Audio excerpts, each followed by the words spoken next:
Bonsoir, comment allez-vous? Bonsoir tout le monde, j'espère que vous allez bien. Eh bien moi ça va super, ça va très très bien, ça va très très bien.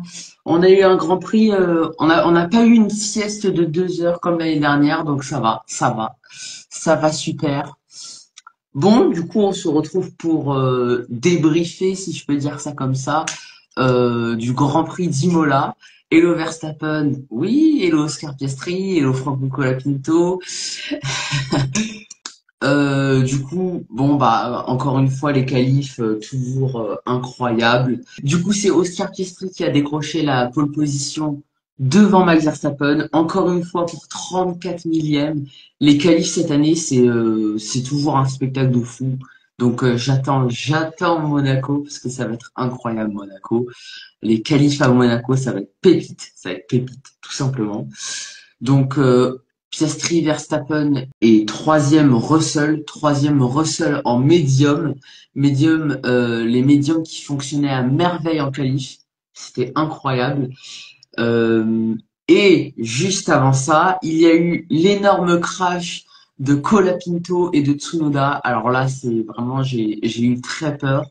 Tsunoda qui a fait un tonneau en Q1. Oh, oh. En fait, ce qui s'est passé, c'est il a pris le vibreur, il est parti dans les bacs à gravier, il a tapé le mur à très haute vitesse, enfin les pneus plutôt, il est parti en tonneau. Mais vraiment, j'ai eu très très peur pour lui, hein. Voilà. Et après, en fin de Q1, j'ai dit en Q2 tout à l'heure? Non, c'était en Q1. En fin de Q1, il y a eu l'accident de Franco Colapinto. Un peu la même chose, il a pris le vibreur, il a dérapé, il est parti dans les pneus, sauf que lui, il a pas fait de tonneau, heureusement pour lui. Mais voilà. Pour leur réputation, c'est pas top top. Et surtout que Flavio Briatore avait dit à Colapinto ne crache pas la voiture. Et ben voilà. Voilà. Donc ouais, les qualifs on a passé 1 heure sur la Q1. Voilà, la Q1 a duré 1 heure, c'était super. Mais voilà. Du coup, ce que je disais, Piastri premier, Verstappen, non, Russell troisième avec les médiums, voilà. Norris, du coup, qui a perdu une position face à Russell, voilà. Cinquième, Fernando Alonso. Alors, Aston Martin, incroyable en qualif, hein. Aston Martin, pépite en qualif. Eux aussi, ils ont passé les médiums. Et en qualif, ça fait 5 et 8 pour les Aston. Donc, c'est vraiment incroyable. Je pense que si les McLaren, enfin, Piastri non, parce qu'il a signé la pole avec les softs, mais si Norris avait mis les médiums, je pense que ça jouait la pole ou un truc comme ça. Je pense. Surtout vu son rythme en course. Mais bon, ça c'est un autre sujet. Euh, mais voilà, en tout cas, encore une fois, des qualifications incroyables, une nouvelle fois. Franchement, depuis le début de la saison, de toute façon, on a des qualifs de fou furieux, de fou furieux. Et malheureusement, eh bien, ça a été la douche froide pour les Ferrari qui se sont qualifiés 11e et 12e. Ils sont même pas rentrés en Q3. Donc voilà, la douche froide à domicile pour les Ferrari. Et sinon, sinon pour ce qui est de la course, il y a les 11 premiers sont partis en médium. Hamilton est parti en hard. Et il y avait une Sauber qui est partie en hard. Et je crois que c'est tout. Je crois que c'est tout. Mais voilà. Mais de toute façon, que ce soit hard ou medium hard, c'était à peu près la même chose niveau stratégie, ça changeait pas grand-chose. Donc Carlos Sainz qui a fait une course plutôt calme, franchement, voilà, il a fait une stratégie à un arrêt, et ça c'était la meilleure stratégie. Franchement, c'était la meilleure stratégie. Énorme rythme d'Alexander Albon, énorme rythme. Et je vous l'ai dit, et j'ai failli avoir raison. La Williams qui a joué le podium, Alexander Albon qui a joué le podium. Je vous l'ai dit, à la fin de la saison, Williams sur le podium. C'est sûr, c'est sûr. Donc oui, Alexander Albon qui a joué le podium. Malheureusement, dans les derniers tours, il a fait une erreur face à Charles Leclerc. Enfin, il a pas fait une erreur, c'est plutôt Charles Leclerc qui l'a mis en dehors de la piste. Et ça lui a fait perdre deux positions face aux deux Ferrari. Donc, je pense que ça lui a fait perdre le podium sur cette action.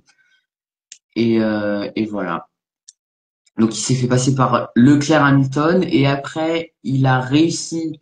Hamilton a dépassé Leclerc et après, il a réussi à redépasser Leclerc du coup et à prendre une cinquième place à l'arrivée. Voilà, c'est très très très bien pour Alexander Albon. Franchement, je sais pas s'il aurait pu faire mieux en vrai, hein. Franchement, peut-être une quatrième place, peut-être, mais le podium, franchement, c'était très compliqué. C'était très très compliqué. Mais voilà.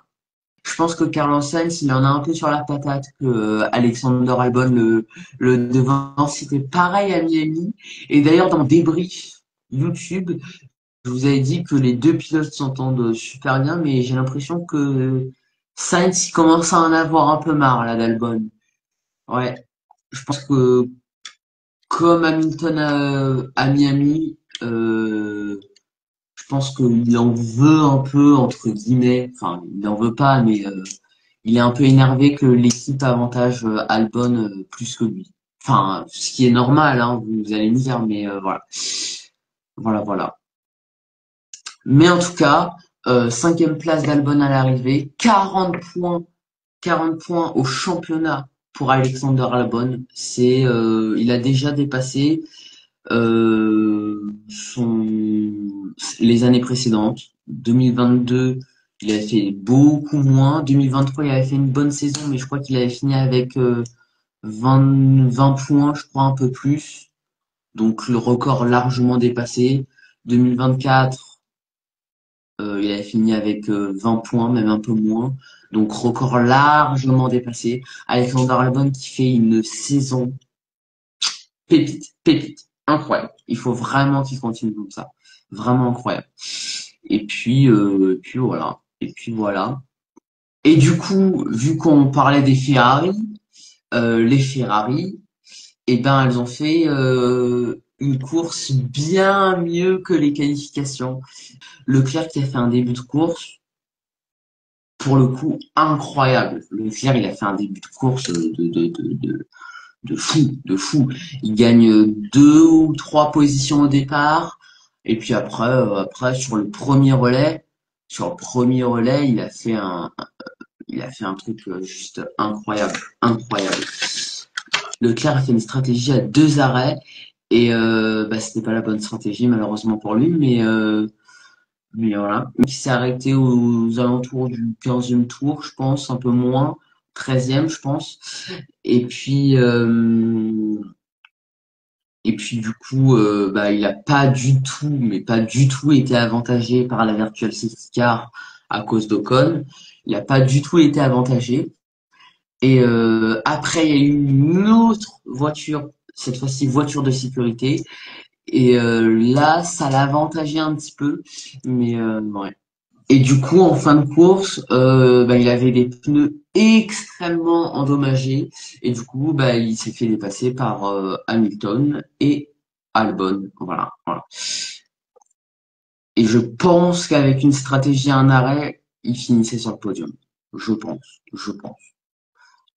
Et la course d'Hamilton, elle était bien. Le premier relais n'était pas terrible. Il a perdu beaucoup de positions au départ. Mais le deuxième relais, lui, il a fait une stratégie à un arrêt. Voilà. C'était un peu comme ça dans toutes les écuries. Il y avait toujours un pilote qui fait les deux arrêts, un pilote qui fait un arrêt. Mais voilà. Et j'ai vraiment cru à la fin qu'il allait aller chercher le podium face à Piastri. Mais ouais, du coup, c'est très bête pour Lewis Hamilton parce que je pense qu'avec deux tours de plus, un tour de plus, Je pense qu'il aurait pu aller chercher le podium. Il l'aurait, ouais. Mais vraiment, course incroyable de la part des deux Ferrari. Course incroyable. Et alors, le petit truc drôle, c'est que du coup, Leclerc a terminé sixième. Et à la fin, au carré des interviews, et là, j'ai explosé de rire. Laurent Dupin lui a demandé, vous êtes optimiste pour le Grand Prix de Monaco? Il a dit non, pas du tout. Voilà. Tout simplement. Leclerc qui était vraiment énervé tout le week-end. Déjà après les qualifs et en plus après le Grand Prix. Franchement, waouh, waouh. Mais voilà, voilà à peu près pour les Ferrari. Les Sauber, Hülkenberg a failli marquer un point, a failli. Gabriel Bortoleto, on l'a pas vu du week-end, malgré qu'il soit passé en Q2, voilà. Mais ouais. Les As catastrophiques les As. Ocon qui n'a pas quitté la dernière position, que ce soit en essai libre 1, essai libre 2, essai libre 3, qualif, course, problème hydraulique, je crois, un truc comme ça. Enfin, en tout cas, un problème avec le moteur. Et voilà, abandon, du coup, vraiment au week-end de dégueulasse. Bierman, il n'est pas passé en Q2, malheureusement pour lui. C'était de justesse entre les deux, là. Je crois il y avait, bah, c'était le drapeau rouge. C'est le drapeau rouge. Bierman, en fait, qui a signé son temps juste après le drapeau rouge, et du coup, ça a permis à Bortoleto de prendre, enfin, de passer en Q2. Problème d'air, oui, problème d'air sur la voiture d'Esteban Ocon. Mais du coup, Bierman, que ce soit Bierman, Ocon, c'était catastrophique le week-end des As, catastrophique. Franchement, il y a une chute libre comparé à l'année dernière pour les As, c'est incroyable. Voilà. Alpine, Alpine. Oh là là. Alpine, vraiment. Mais là, je comprends plus cette écurie. Donc du coup, pour vous refaire un petit peu, pour ceux qui n'auraient pas suivi, euh, Dohan, après le Grand Prix de Miami, a été remplacé par Franco Colapinto. Donc avant ça, il y a eu Oliver Hawks qui a démissionné parce que il n'a pas accepté que Flavio Briatore prenne des décisions dans son dos. Et il y a aussi une affaire avec son frère à Oliver Hawks, mais ça c'est une autre histoire dont je ne connais pas tous les détails. Donc il a démissionné d'Alpine, ce qui a laissé Flavio Briatore seul aux commandes de l'écurie. Donc Briatore qui a remplacé Jack Doohan par Franco Colapinto. Et ça, franchement, j'adore Franco Colapinto, etc., hein, mais franchement, c'est une bêtise. C'est une bêtise. Parce que Jack Doohan, déjà, on lui a dit, t'as 5 grands prix pour performer, je crois. On lui a dit pareil que pour Franco Colapinto. T'as 5 grands prix pour performer, donc évidemment, voilà. Et donc, on a mis Colapinto à la place de Doohan. On refait la même bêtise. T'as 5 grands prix pour faire performer. Et puis voilà, bah ça s'est vu, la pression, ça s'est vu en qualif. Alors je dis pas que c'est à cause de la pression qui s'est craché en qualif, mais enfin voilà. Mais du coup, crash en qualif, il termine 17e en course. Voilà, c'est voilà. Mais ouais, Alpine, franchement, catastrophe, catastrophe, catastrophe. Gasly tassé, oui. Alors Gasly qui a réussi à passer en Q3, du coup il s'est qualifié 10e. Et puis en course, eh ben, il s'est retrouvé, il a gagné des positions au départ, il en a gagné une ou deux, je crois. Et puis il s'est retrouvé à la bataille avec Charles Leclerc. Charles Leclerc dans les premiers tours de course. Mais là, non, là, c'est lui qui a trop insisté. Enfin, c'est Gasly qui a trop insisté. Il pouvait pas, enfin, c'est Gasly qui a trop insisté. Et puis, il l'a dit lui-même au carré des interviews. C'est lui qui a trop insisté. Ouais. Gasly qui a terminé 13e.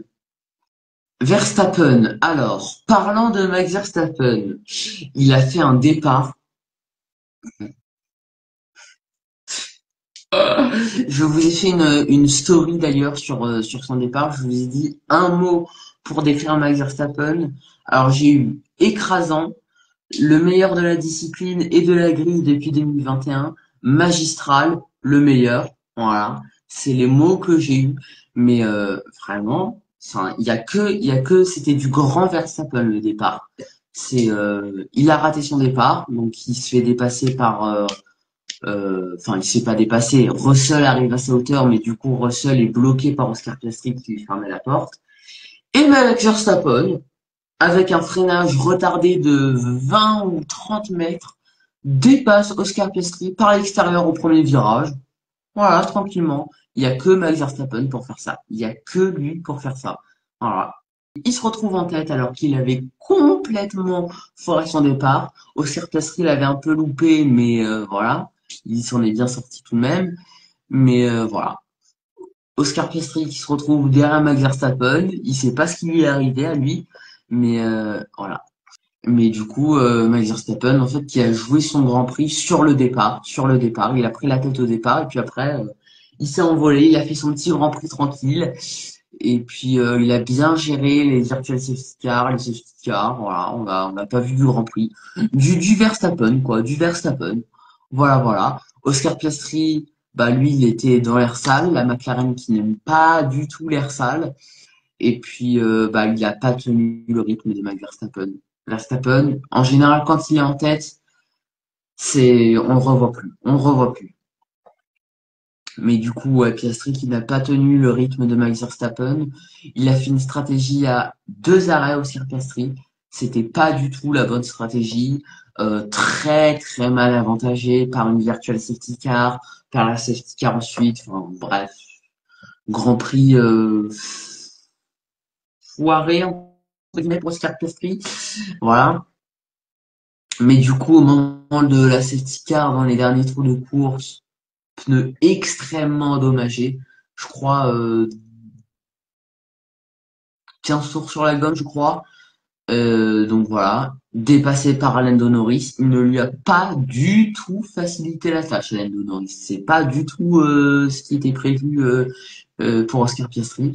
Mais voilà, du coup, il termine troisième, Oscar Piastri, qui aurait pu se faire prendre le podium par une Williams ou une Ferrari. Voilà. Lui, stratégie à un arrêt, voilà. Stratégie à un arrêt. Très mal avantagé par une virtual safety car. Il s'est arrêté un tour plus tôt que la virtual safety car. Il était dégoûté, dégoûté. Et puis, du coup, il se retrouve deuxième du coup vu qu'il a fait qu'un arrêt au stand et Piastri 2. Ouais, il se retrouve deuxième après la safety car et voilà. Mais je pense qu'ils ont perdu trop de temps les McLaren à se demander ce qu'il faut passer l'un, est-ce qu'il faut laisser passer l'un ou l'autre. Bref, ça refait comme le Japon. Je pense qu'ils auraient pu aller chercher la victoire avec Norris, malgré le rythme de Verstappen, mais je pense que c'était jouable. Mais ils auraient dû laisser passer Lando Norris tout de suite, tout de suite, tout de suite. Mais ils l'ont pas fait. Ils l'ont pas fait. Donc je pense qu'ils ont perdu une victoire. Je pense. Mais bon. J'ai l'impression qu'il joue plus le côté sécurité que la victoire là. Voilà, voilà.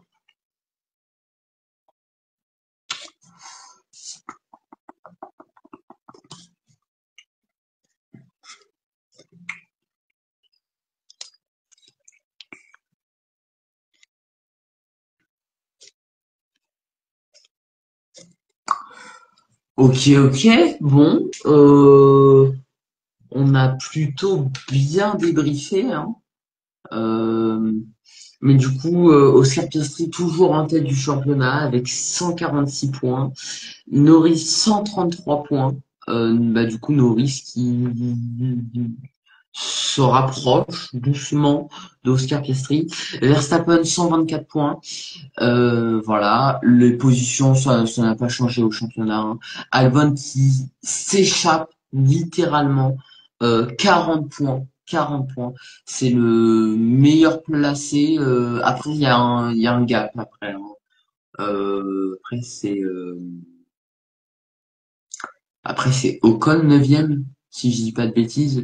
Ocon 9e du championnat. Mais il s'est créé un gap. Là, pareil, avec Williams, il s'est créé un gap. Voilà. Les Williams qui sont vraiment très, très, très forts. Très, très, très forts. Et voilà.